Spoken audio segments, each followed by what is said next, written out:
ഏറെ നാളുകൾക്ക് ശേഷം വീണ്ടും ബിഗ് ബോസ് ഹൗസിൽ ചർച്ചയായിരിക്കുകയാണ് ജാസ്മിന്റെ വ്യക്തി ശുചിത്വം എന്ന വിഷയം. കാര്യം ജിൻഡോ ആണ് തുടങ്ങിയതെങ്കിലും ഹൗസിൽ ബാക്കിയുള്ളവരും അത് ഏറ്റുപിടിച്ചു. എന്നാൽ ജാസ്മിനെ തകർക്കുക എന്ന ഒറ്റ ഉദ്ദേശത്തോടു കൂടിയാണ് ബാത്റൂമിൽ ജാസ്മിൻ ചെരുപ്പിടാതെ പോകുന്ന കാര്യം ജിൻഡോ എടുത്തിട്ടത്. ജാസ്മിൻ ബാത്റൂമിൽ ചെരുപ്പിടാതെയാണ് പോകുന്നതെന്നും എന്നിട്ട് സോഫയിൽ കാല് പൊക്കി വെച്ചാണ് ഇരിക്കുന്നതെന്നും ജിൻഡോ പറയുന്നുണ്ട്. അതോടെ തിരിച്ച് ജാസ്മിനും ജിൻഡോയുടെ വൃത്തിയില്ലായ്മയുടെ കാര്യം എടുത്തിട്ടു. ജിൻഡോ വെള്ളം കുടിക്കുന്ന ബോട്ടിലുമായിട്ടാണ് ബാത്റൂമിൽ കയറുന്നതെന്ന് ജാസ്മിനും തിരിച്ചു പറഞ്ഞു. ജാസ്മിനെതിരെ വന്ന കാര്യങ്ങളൊന്നും അംഗീകരിക്കാനോ തെറ്റ് തിരുത്താനോ ജാസ്മിൻ തയ്യാറാകുന്നില്ല എന്നത് എപ്പിസോഡിൽ നിന്നും വ്യക്തമാണ്. ഈ വഴക്കിനിടെ ജാസ്മിന്റെ ഈഗോ മാറ്റി നിർത്തിയാൽ എല്ലാം ശരിയാകുമെന്ന് ശരണ്യയും പറയുന്നുണ്ട്.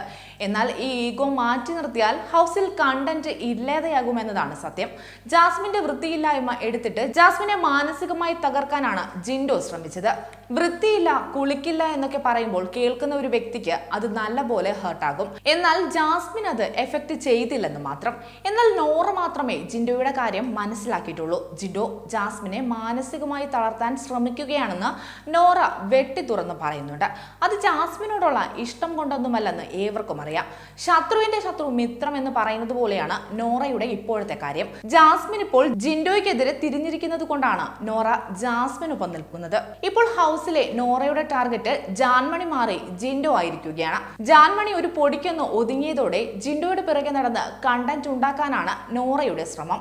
മാത്രമല്ല ഹൗസിലെ ക്യാപ്റ്റനായ ജിൻഡോ പവർ ടീം, പ്രത്യേകിച്ചും സിബിൻ കീ കൊടുത്ത പാവയെ പോലെയാണെന്ന കാര്യം കഴിഞ്ഞ ദിവസവും തെളിയിച്ചു. വഴക്കെല്ലാം കഴിഞ്ഞ് ജാസ്മിനോട് ജിൻഡോ വന്ന് ക്ഷമ ചോദിക്കുന്നുണ്ട്. പക്ഷേ അത് സിബിനുമായിട്ട് ഡിസ്കസ് ചെയ്തിട്ടാണെന്ന് മാത്രം. കഴിഞ്ഞ ദിവസം നോറയുമായിട്ടുള്ള പ്രശ്നത്തിൽ ജിൻഡോ നോറയോട് ക്ഷമ ചോദിച്ചതും അൻസിബയും സിബിനും പറഞ്ഞിട്ട് തന്നെയായിരുന്നു.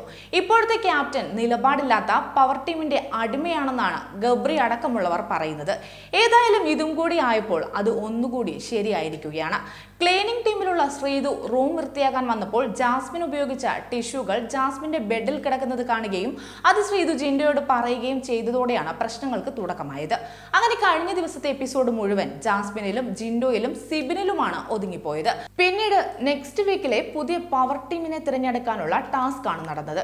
ജിൻഡോയുടെ ചങ്കായ സിബിന്റെ ടീം തന്നെയാണ് അടുത്ത പവർ ടീമിലേക്ക് സെലക്ട് ആയിരിക്കുന്നത്. ടണലിനും നെസ്റ്റിനും ഡെന്നിനും ഈക്വൽ പോയിന്റ് ആയിരുന്നത് കൊണ്ട് തന്നെ പവർ ടീമിന് കൂടെ മത്സരിക്കാനുള്ള ടീമിനെ സെലക്ട് ചെയ്യാനുള്ള ഓപ്ഷൻ ഉണ്ടായിരുന്നു. ടീം നെസ്റ്റിനാണ് ആ നറുക്ക് വീണത്.